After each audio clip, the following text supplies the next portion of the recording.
What's going on? All thanks for tuning in once again. Let's talk heavyweight boxing. Let's talk Joseph Parker versus Fabio Wardley. So I just saw the weigh-in. Wardley and Parker. Parker weighing 20 pounds heavier than Wardley. I think it's an indication that Parker wants to come forward. He wants to have the punch power to knock out Wardley. I've noticed that he's been coming in heavy. I think that's for two reasons. That's to have more punch, and it's also to be able to take the punches, to have more punch resistance. So I mean, Joseph Parker, I believe this is his new weight, around 260. I think he was 270 in his last fight when he was gonna fight Zhang, and then Zhang. He was gonna fight Zhang, then he was gonna fight Dubois. Then after that, it ended up being Bacoli. So he wanted to come heavy to be able to take the punch. Those guys are all punchers.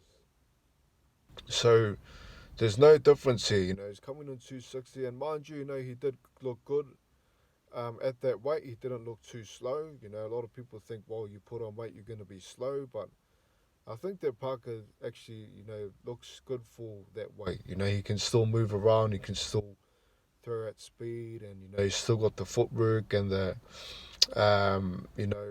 movement and the ring. So 260, I think, is a good weight for him. Again, I'm going to say that it is hard to ignore Fabio Wardley's power. He does have a big right hand. We saw that with Justice Hooney. Justice Hooney was dominating the whole fight and he wasn't getting tired. It wasn't a case of Justice Hooney, it's late rounds, he's tired, he's throwing everything in there. Justice Hooney was standing up for most of that fight. When you go to the corner, and things like that.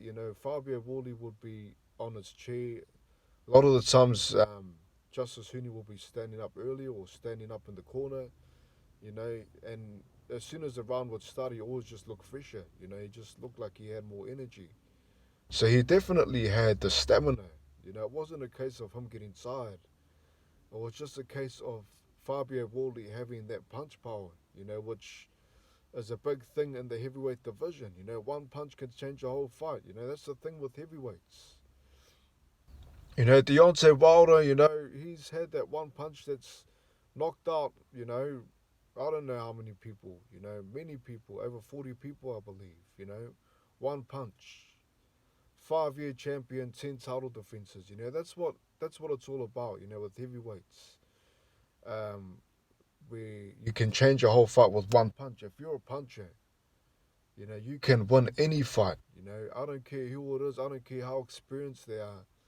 If you land your money shot, if you land your signature punch, and it's a one punch KO, and you have that ability to put guys down with one punch and end the fight, you stand a chance throughout the whole fight, and that's just what it is for me.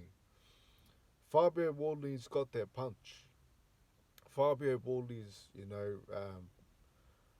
knocked out Justice Hooney when Justice Hooney was still fresh, when he had no direction in that fight. He was getting outboxed, he was on the ropes. Out of nowhere, he pulls that punch off. Similar to a Wilder Ortiz. Ortiz dominating in that second fight, and then Wilder lands a right hand. That's all it takes.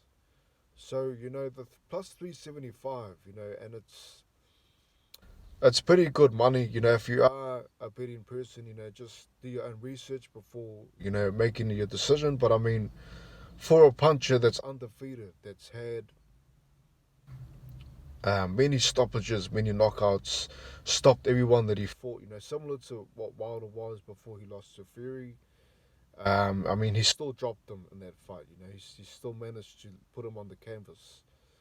Um, and he's not 40. I believe Wilder's 40 now. Wardley's 30. It's a 10-year difference. So I mean, he's still got his youth. He's just become a father, so he's motivated as ever. He's hungry as ever. If he beats Parker, it's gonna line him up for a massive payday against Usyk. And all it takes is one punch. A guy in his 30s.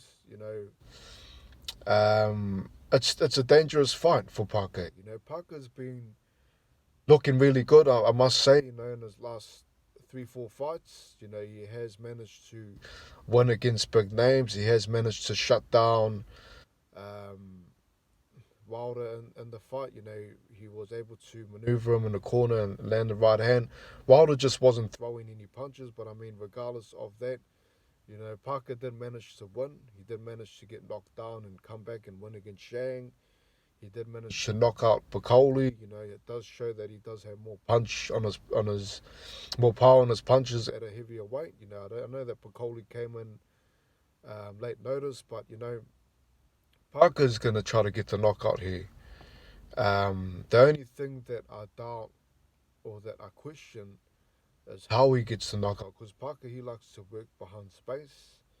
He likes to throw with coverage, from distance. With the overhand right he threw with Piccoli, it came from distance. He's not really a short puncher. He likes to throw mid to long range, and he likes to jump in and out of the pocket, So that's the thing with Parker, is that he may stay in the pocket, but he sort of moves around and moves back, counters. He doesn't like the short punches. He doesn't really smother guys. He throws combinations. At times he lets his hands go.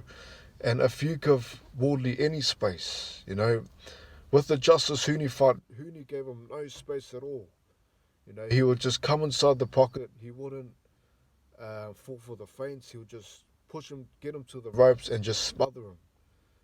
Get under his chin, throw to the body.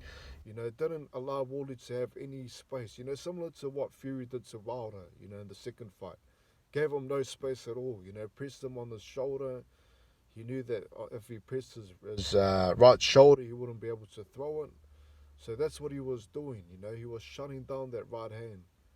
Just with Hooney, he was shutting down any opportunity that Wardley had, letting that right hand go. Besides that round 10, when he was coming in, he was coming in the pocket, and my prediction for that fight was that Wardley would win by knockout because of that reason. Because Justice Hooney, when he comes in the pocket, he always leans forward, and I noticed that, he's got a bad habit of entering the pocket, leaning forward. And that's exactly what all it took for Wardley to land that money shot, that right hand that can end the show for any fighter. This is the heavyweight division. Parker's been dropped before, and Wardley's a guy that can finish, he's a good finisher. If he lands something, he will go after you. He's not going to allow you to take a couple of rounds off, he will go after you and try to end the show. So the thing that I question with Parker is, how is he going to close the gap without giving Wardley space? That's the only thing that I question. I know that he's going to outbox him. He's going to be the better, mover, the better, better looking in the ring. He's going to be able to land what he wants to land. But if Wardley's given a chance and he lands, I think that it's very possible that he may win. So my final prediction after the weigh-in is Joseph Parker either by knockout or points, but I think that